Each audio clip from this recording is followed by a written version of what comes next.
Ito na, flood control. Construction of flood control structure along Sawaga River, Linabo Bridge, Barangay Section, Barangay Violeta, Malay-Balay, Bukidnon. Package 1, 200 million. Alam niyo po ba, dahil sa kagustuhan ko na maghanap pa ng dagdag na pruweba,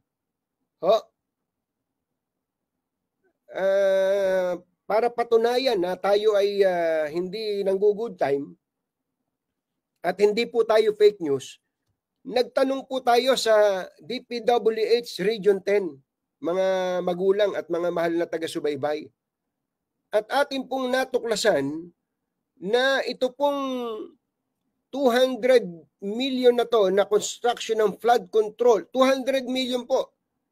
Ang nakakuha po ng kontrata niyan ay ito pong